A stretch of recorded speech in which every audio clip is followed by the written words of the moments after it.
Hello and welcome back to Manhunt Skibbity 3.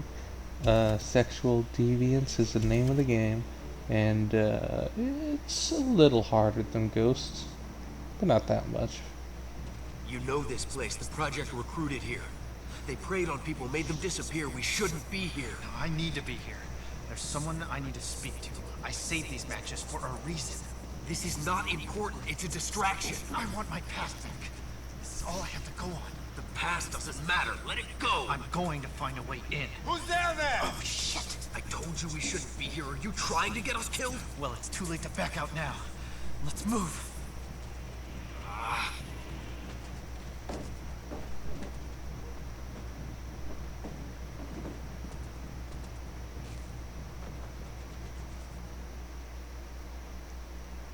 Yeah, so this level starts pretty easy. Skip that cutscene out of habit. I got it's a not bad important though, it's feeling just showing the about bar. this. They just lure We need to people find a and way shit. inside. But yeah, this is supposed to be the introduction of using lures as a destructible in this game. Certain glass objects and whatnot can be destroyed with flares. And here's where we're going to get the environmental executions. I don't think my recording software picked up the text boxes that are showing up, but yeah, what I was basically just saying is, sneak up in certain scenarios and it'll turn red like that, and bada bing, bada bussy, you get yourself a free environmental kill. It's the same thing that happened in Ghosts with the final kill tutorial, where you could do death from above with certain blue and red tier weapons. Well, it goes on a little long, but it's alright. The bit that I tripped over my dick on is coming up right next. They're not gonna hear us with this music blasting. In here.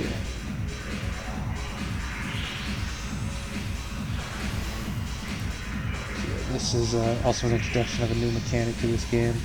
Deafening noises.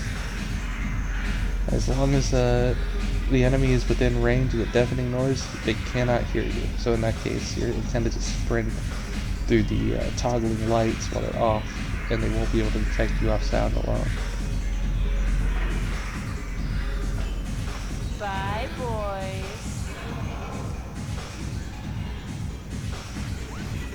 Yeah, so this it's just a little mini sneaking section. It's mostly just trying to bait them into a position that you can kill them in. Looks but, like they're closing this place down. Unlike for the first night. Manhunt, this game doesn't have the best AI pathing. Even the first one got a little iffy sometimes, but this one really shits the bed. Like, hard. You'll see it later in the level, but there's a guy whose pathing is so fucked up, I was taking like a 50-50 shot just to move. But yeah, these guys are supposed to be the pervs. That was probably the thing that you missed with the introduction. They're just sexual deviants, like the name implies. But they work for the project, and that's all that matters. And what the project is, we'll get to that, but that's not a topic for today.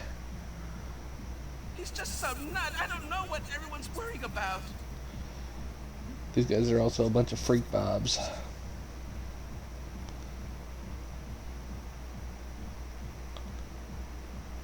Yeah, but this is what I'm talking about with stuff like that. They'll do like a full 360.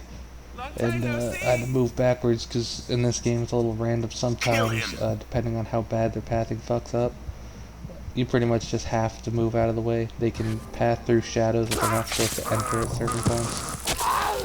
And there are shadows where they're supposed to path through it. Something like that did exist in Manhunt 1 as well. It was either them or But you. Remember that. it's a bigger issue in this game where occasionally they'll path through shadows that they really shouldn't be going through. Like that light shadow, they're allowed to go through it depending on where the lure came from.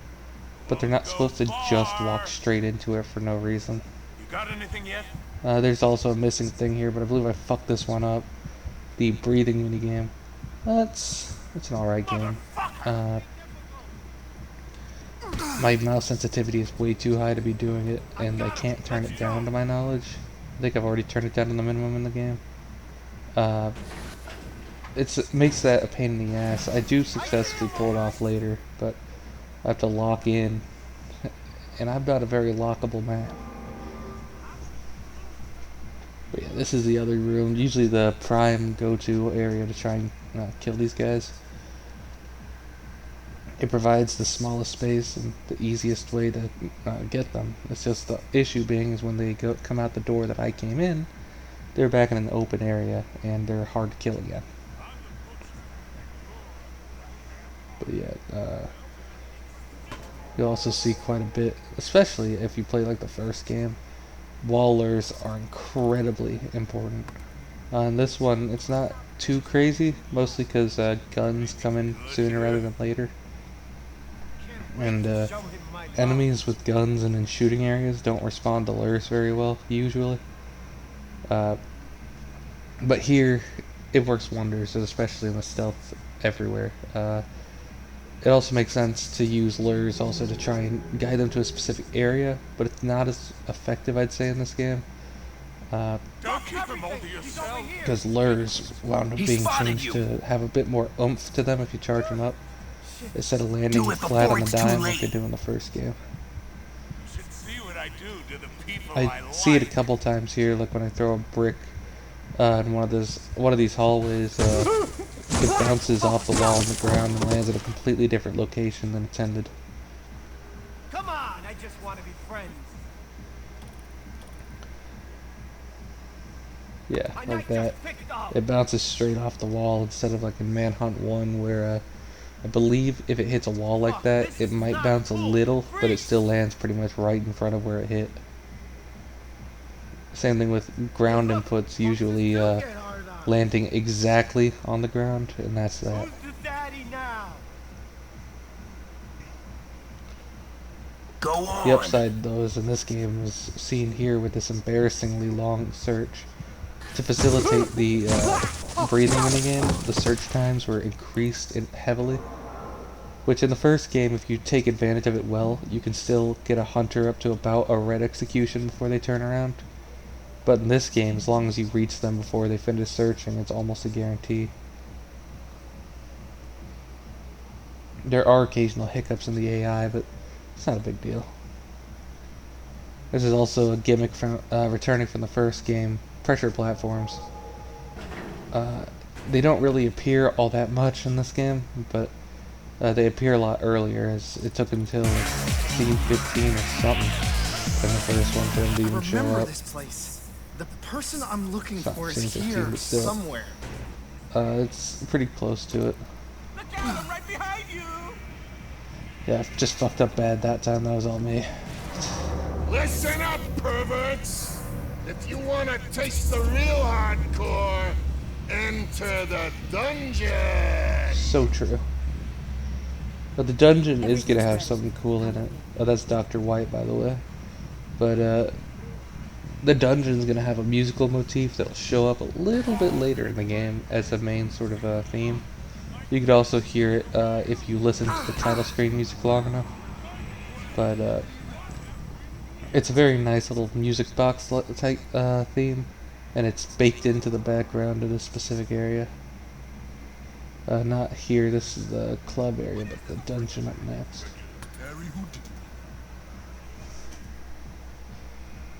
It's also why I look like I jitter around like a goober, is also because Finish him. my sensitivity, so I've tried to account for it, and it's been like a little bit since I played the game. Boys, how you lost Thought I that saw him front. earlier.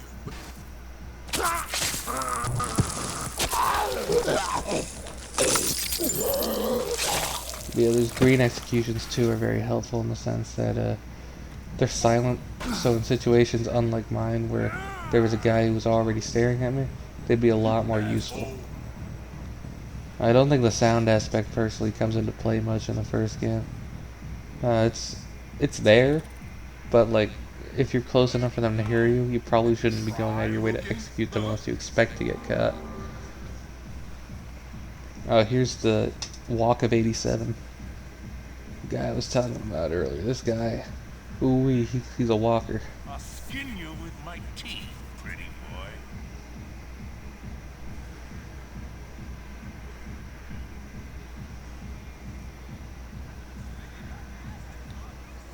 Squeal! Squeal! Yeah, his pathing seems to improve a bit, but I wasn't even sure I wasn't gonna get caught heading up these stairs. Even though I get caught anyway, but by the guy downstairs.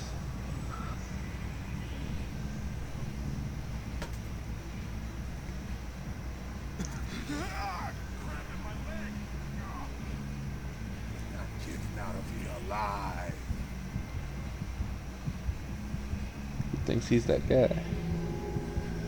This section is also introducing another small mechanic, the beheading, or another returning feature, which in this one, for this specific puzzle, we'll need to grab a head from one of these pervs and use it to try and get through a locked door to the dungeon. Now you got the hang of it. The only issue is that we're going to need a weapon that can actually do that, and we don't currently have one.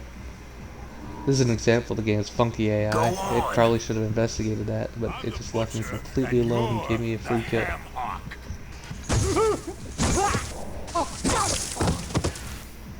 But yeah, the axe is the introduction of a weapon that can do such a thing. Hence, like, why I just cut his head off there. But there was a guy who saw me, so... it does have the benefit of letting you cut it off, but I'm pretty sure the gruesome execution, regardless of version, doesn't behead the character, so you're still just gonna have to chop the corpse. What a great big heart! Kill him!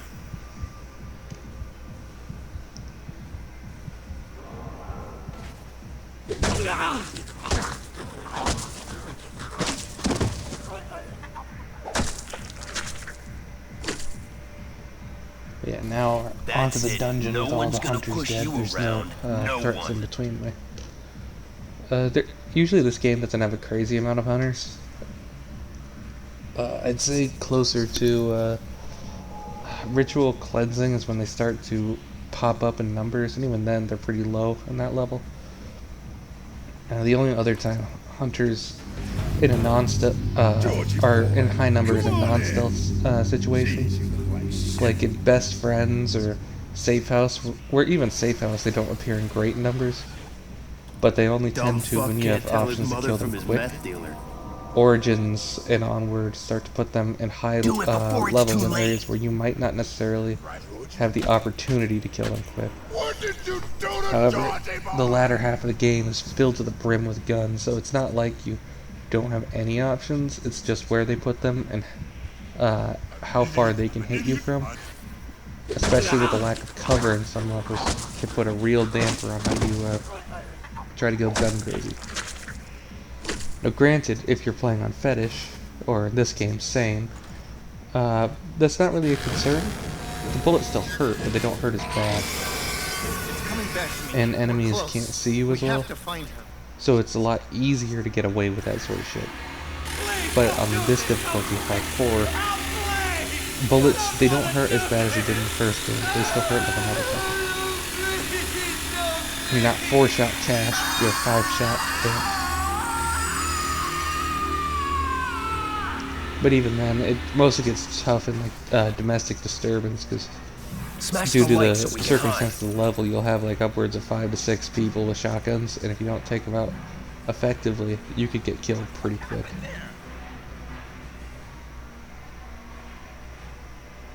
And even then, that's only like in one section.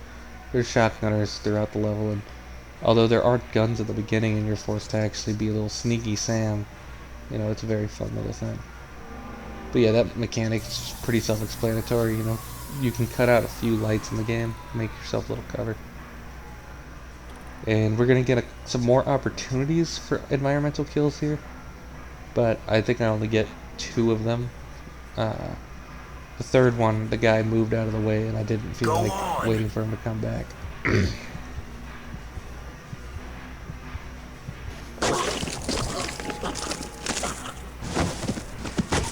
I guess he should have had a little more res. No, but yeah, these torture chambers, that one of course has the guy who was just cut wide open, but one of them is going to wind up having an electric chair in it with a civilian in it, and because we're on PC, I think it's only on PC, I don't think it's on PSP at least, there's going to be a guy in the chair, you can turn it on and zap him. Finish I him. fucked up this one, so you get to see a hasty kill. It's not very good, I guess, but it's good if you're just trying to get in and out, and if you don't want the better final level, the bad ending, you'll have to go ahead and just get a bunch of those in PC. Kill him. Here's a real fuck.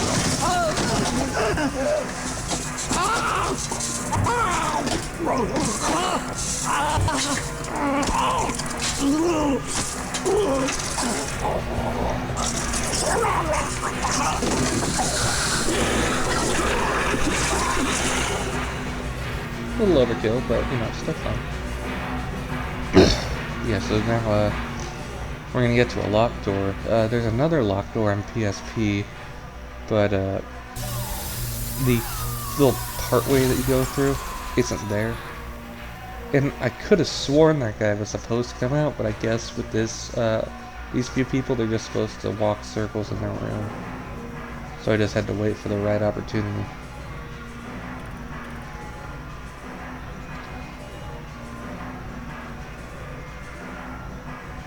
My dad, I thought he was going to walk out, so I was trying to lure him in. It didn't go to plan. Finish him. Still wound up better. The mirrors seem to be just a show. I don't think they're using them.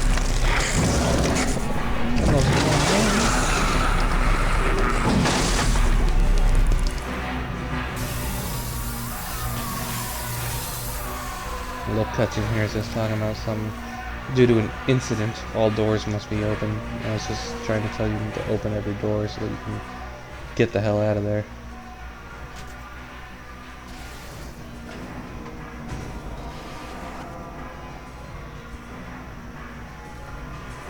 Okay, this was the one I missed. There's a hook and a little wheel of rope, and you're supposed to be able to fuck him up with it.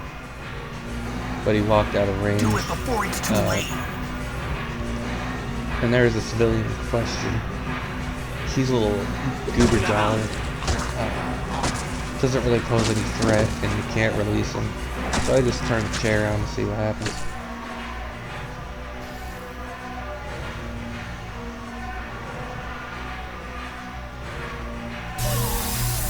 Pump out signal.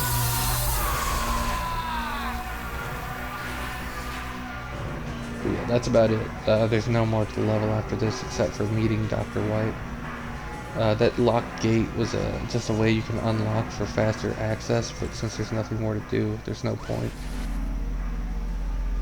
White woman spotted. My God. Danny? Is that you? What are you doing here? You shouldn't have come here, Danny. You know my name?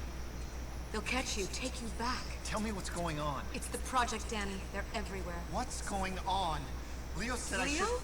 You've spoken to Leo? Without Leo, I wouldn't even be here. Okay, you told me to give you this. The old safe house.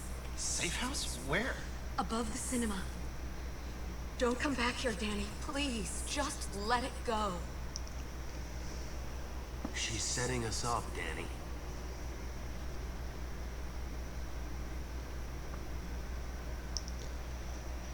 But yeah, that's that level. We'll see you next time in Red Light District. That one's a little kooky, crazy. Leo's cooking.